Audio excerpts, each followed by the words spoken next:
Ai, ai, cadê? Então, eu não sei. O título do relato é O Compadre d'Água, de Itacarambi, Minas Gerais, é assim que fala, gente. Eu não sei se estou falando certo o nome da cidade. E aí depois tem aqui, ó, primeiro relato, Convívio com os Seres. Então eu não sei direito, mas... Ai, joguei tudo no chão, rapaz. Vamos lá. Meu primeiro relato é um moço, acredito. Meu primeiro relato, e deixando claro que não aconteceu comigo, e sim com meu avô. O que são esses seres ou essas criaturas? Vamos ver. Na verdade, eu não os considero seres sobrenaturais, então já viu alguma coisa aí, ó. Eu não os considero seres sobrenaturais, não.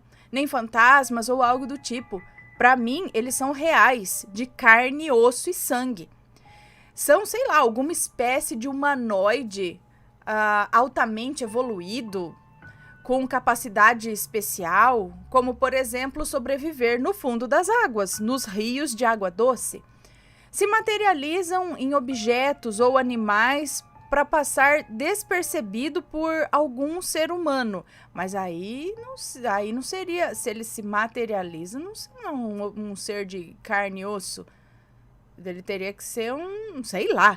Bom, se materializam em objetos ou animais para passar despercebido por algum ser humano, e que inclusive um dos maiores rios que mais relatam lendas e histórias desse tipo é o Rio São Francisco, que é o ponto de partida da nossa história. Nós sempre moramos às margens do São Francisco. Minha cidade foi fundada por índios. O nome da cidade é indígena, é em Tupi-Guarani, Itacarambi. Não sei se é assim se eu tô pronunciando certo. Cidade das Pedras Redondas, ou Pedra das Quatro Faces. Acho que significa isso. Ita é pedra. E aí Carambi deve ser isso daí. Redonda ou quatro faces, sei lá.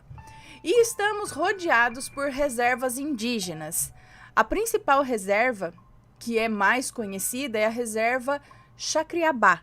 É isso? Chacriabá. Com pouco mais de 16 mil habitantes. Cidade bem pacata, porém de uma recepção de dar inveja. Devido aos acontecimentos que ocorreram por aqui, a cidadezinha ganhou até decorações na praça, fazendo-nos assim acreditar que realmente existe alguma coisa.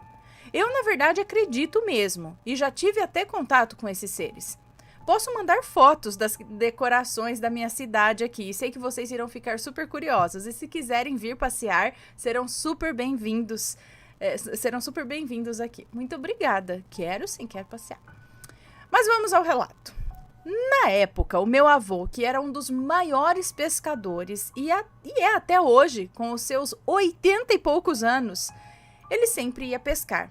E diferente dos outros pescadores, ele pescava à noite e só voltava para casa de manhã cedo do outro dia. Meu avô tinha uma escada de filhos. Cada ano nascia dois no ano não dá, né? Ou não, só se fosse gêmeos, enfim. Cada ano nascia 2 e no total foram 6 filhos. Na época, meu avô era novo, ele tinha uma força enorme e era muito desejado pelas moças do povoado. Minha mãe é a mais velha de todos os filhos e ajudava minha avó a fazer o almoço e a janta no fogão a lenha. Certa vez, meu avô saiu para pescar de tardezinha, colocou o facão e as redes em seu barco, um punhado de arroz e uma banda de abóbora. Banda? De abóbora. Tinha uma cachorrinha vira-latas que o acompanhava sempre para onde ele ia. E lá foi ele, com sua fiel companheira em seu barco. Na época, o rio estava cheio e a fartura tomou conta de toda a região. Porém, o rio estava escasso de peixe. Não havia uma piaba sequer nas águas amarronzadas do São Francisco. Meu avô passou a noite inteira pescando e não pegou nada. Atracou o barco no barranco de uma ilha e por ali se acolheu. Fez uma fogueira e cozinhou a abóbora com arroz, se alimentou e alimentou também sua cachorrinha companheira. No dia seguinte, de manhã cedinho, ele tornou a pescar, mas foi em vão. Nenhum peixe havia ali, o deixando triste, já que vivia da venda dos peixes. Então, se recordou de uma antiga simpatia que o seu pai, o meu bisavô, contava. Era uma espécie de oferenda, na verdade. Em troca, receberia peixes, sem fazer esforço algum. Ele não tinha nada além das redes e do facão. Então fez um trato ou um acordo com os seres. Pediu para que o nego d'água, o compadre d'água... o compadre d'água é a mesma coisa que o nego d'água, entendi. Então ele pediu para que o nego d'água ou o compadre d'água lhe desse peixe. E no dia seguinte, ele iria bem cedinho na beira do barranco levar uma oferenda que havia prometido. Ele botou as redes no barco e, triste, começou a chorar, pois nada havia acontecido depois dessa promessa que ele fez pro compadre d'água. Então ele começou a chorar, ficou triste porque não tinha acontecido nada. Quando foi assim, questão de segundos, dezenas de peixes começaram a pular dentro do barco. Eles começaram a entrar no barco, começaram a pular dentro do barco. Isso mesmo, gente, simplesmente começou a pular peixe dentro do barco. Não precisava nem pescar, só entrar no barco. Como se alguém estivesse jogando os peixes para dentro do barco, na verdade. Ele ficou maravilhado, agradeceu e com o barco quase afundando de tanto peixe, ele partiu para casa. Todos ficaram maravilhados com tanta fartura, já que os outros pescadores não haviam pego nada. Eles não tinham pego nada, isso. O que causou até inveja em muitos. E lá foram todos tratar os peixes. Colocaram as curimbas de 2 quilos ou mais no sol para vender. E foi tanto serviço feito que o cansaço tomou conta e foi se deitar. Já de noite, ele conta que teve um sonho. Disse que uma voz dizia para ele que se ele descumprisse o combinado de levar as oferendas e jogar no rio, a primeira cara que aparecesse no barranco, eles levariam embora. Poderia ser algum filho ou não, eles levariam como castigo para o fundo do rio. E assim o dia amanheceu, e o velho se esqueceu de seu acordo, mas nem pisou no rio de manhã. Quando de repente, pela janela do barraco, ele viu sua filha caçula, que já era moça, indo com um pote de barro buscar água para colocar no filtro de barro. Meu avô correu gritando para ela não beirar o rio, mas já era tarde. Ela já havia descido o barranco. Quando veio um vento muito forte, o céu, que estava sem nuvem alguma, começou a escurecer e o dia parecia noite em questão de segundos. As águas do velho Chico ficaram agressivas, com ondas e redemoinhos, soltando assim muitos barcos e os afundando. Meu avô agarrou ela na cintura e a levou para dentro de casa. Todo mundo, sem entender nada, ficou assustado e ele, sem abrir a boca, começou a embalar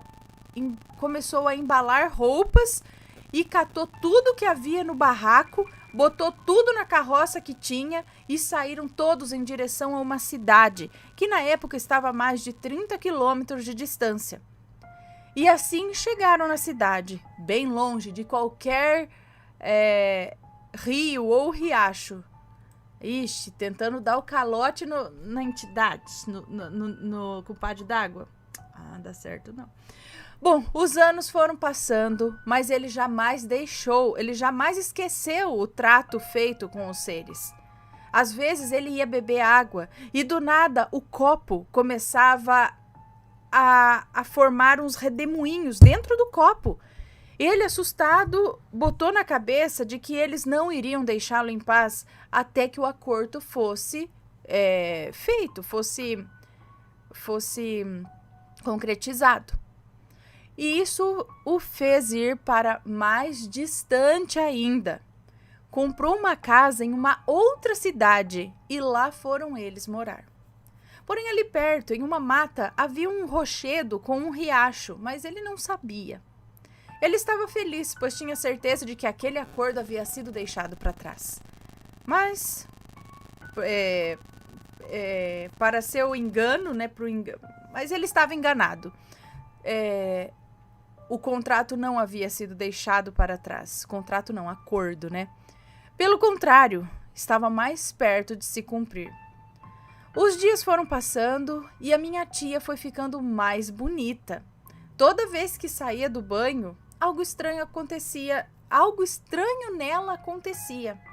Era como se a cada dia que passasse, o cabelo dela crescesse de uma maneira absurda. O cabelo estava enorme, passando assim da dobra do joelho já. A pele dela escureceu mais e ela estava linda. Nós temos sangue indígena nas veias, porém ela parecia uma índia legítima. Seu cabelo, que era ondulado, em dias ficou liso e sedoso, como fios de seda. Meu avô ficou extremamente assustado e tinha certeza absoluta de que algo bom não vinha por aí. Minha tia passou a se apaixonar mais e mais pela água. Ela passava horas no banho, cantarolava em línguas estranhas, o que era completamente estranho, já que nunca haviam pisado em uma escola. Seus olhos, que eram castanhos claros, passaram a ganhar uma tonalidade escura, como jabuticaba madura. E isso fazia com que o meu avô entrasse em pânico, desespero, e não dormia mais. Ele tinha insônia e sempre lembrava daquela maldita promessa. Certo dia, já na boquinha da noite, minha tia foi se deitar. E naquela época as casas não tinham muitos quartos, né? Era um quarto enorme para todos os filhos. Meu avô constantemente ia visitá-la para ver se estava tudo bem. E nesse dia havia uma espécie de aura em torno dela. Sei lá, uma luz azulada, como se a sua pele brilhasse.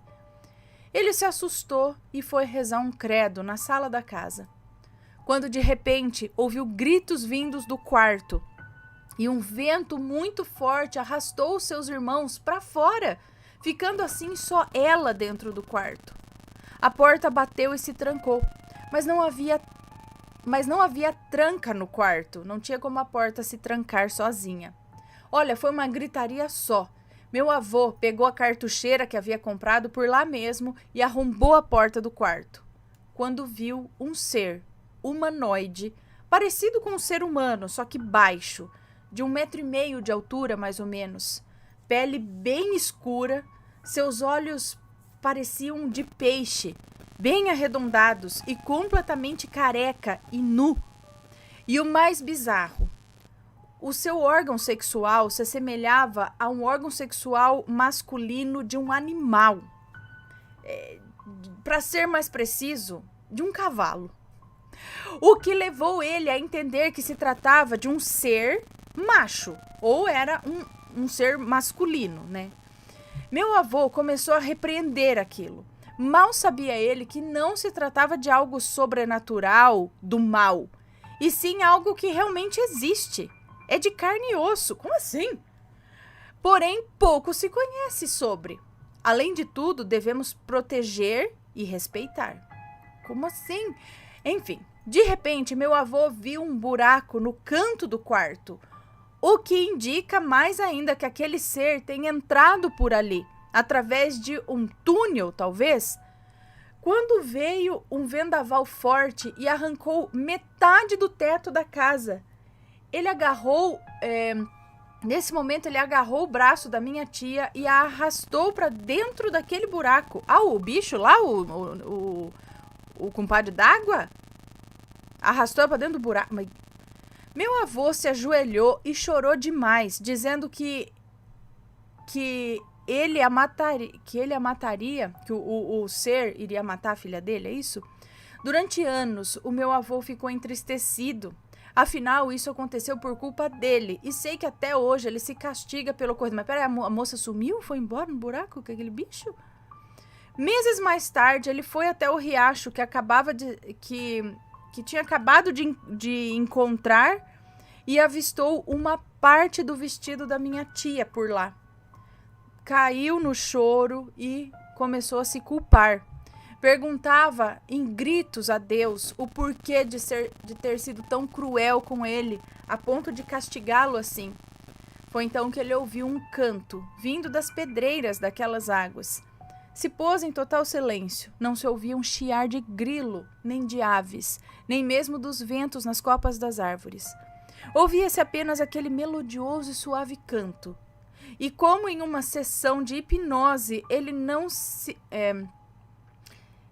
sabe como conseguiu chegar até onde estava. Se encontrava em uma espécie de gruta. Ele não sabe dizer como ele chegou até lá, mas de repente ele estava numa espécie de gruta, é isso? Por debaixo da cachoeira. E como se não bastasse, aquilo dava entrada para um outro lugar, como se tivesse em um outro mundo. Havia vários animais, aves voando e cantarolando sem parar, borboletas de diversas cores e muitas, mas muitas flores, campos de flores. Mas algo muito mais diferente que tudo isso lhe chamou mais ainda a atenção. Ele viu uma pedra enorme no meio do rio. Pedra essa que ele dizia ser uma imensa pepita de ouro. E sobre essa pedra estava uma mulher. Não sei se posso dizer ainda que era uma mulher. Na verdade, era minha tia. Ela estava totalmente mudada, pele bem escura, olhos redondos como os de peixe e o cabelo já cobria todo o corpo, extremamente liso por sinal. Ela estava linda, mas ao mesmo tempo ele não a via mais como sua filha. E antes que me perguntem, não, ela não tinha cauda de peixe como a Ariel. Essas espécies não se assemelham a uma sereia, apenas têm o cabelo enorme e vivem dentro das águas. Na verdade, são criaturas um pouco amigáveis em um certo ponto. Claro que se você prometer e não cumprir, eles irão querer algo em troca. Algo que, sei lá, for de interesse aos olhos deles. E atenção, se você é um ribeirinho e mora perto dos barrancos, e por sinal tem uma miscigenação indígena, se sentir vigiado constantemente, tome muito cuidado. Eles se atraem por pessoas assim. Inclusive vários e vários casos de afogamentos aqui na minha cidade, onde as vítimas todas eram pessoas com essas características, descendentes de indígenas, é isso? Os corpos nunca foram encontrados até hoje, nos fazendo acreditar que possivelmente ainda estejam vivos em algum lugar por aí nessas águas do Velho Chico. Mas enfim, ela o chamou e ainda falava o português. E ele foi até ela, se aproximaram e ela deu a bênção a ele. Ele a abençoou, ou ela pediu a bênção a ele.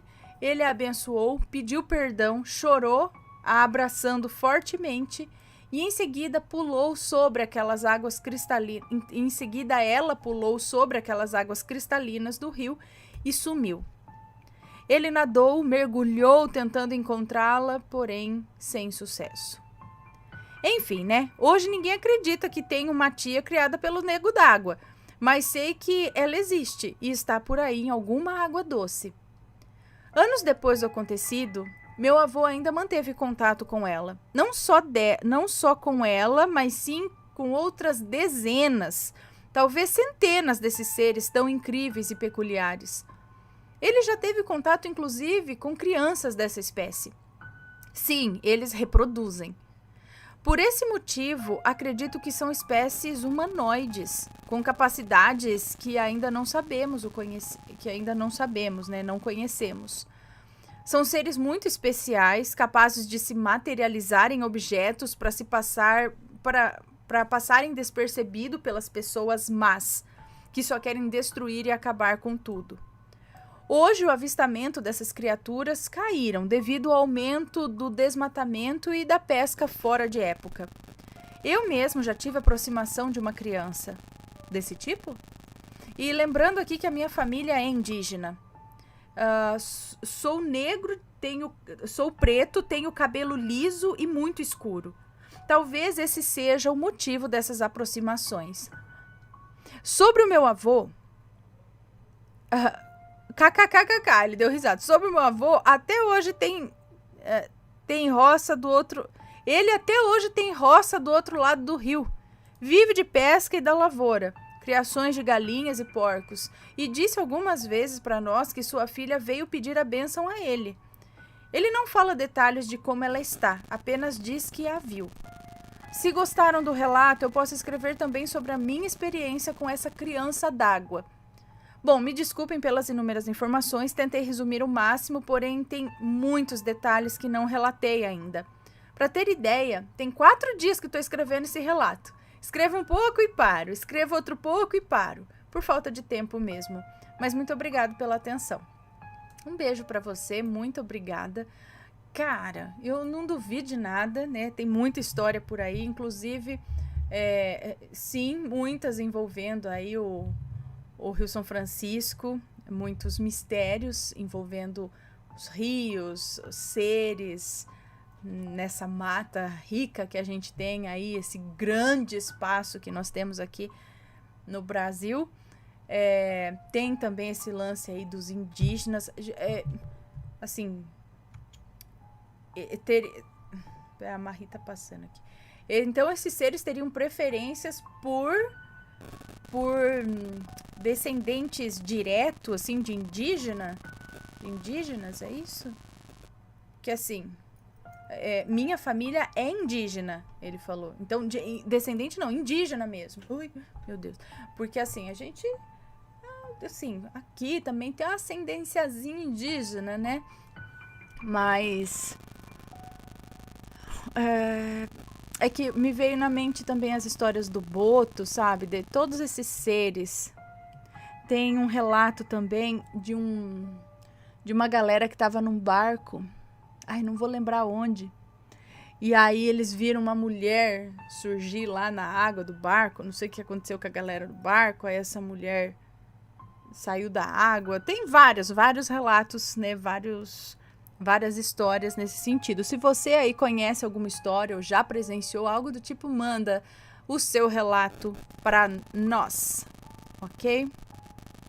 Anotado aqui.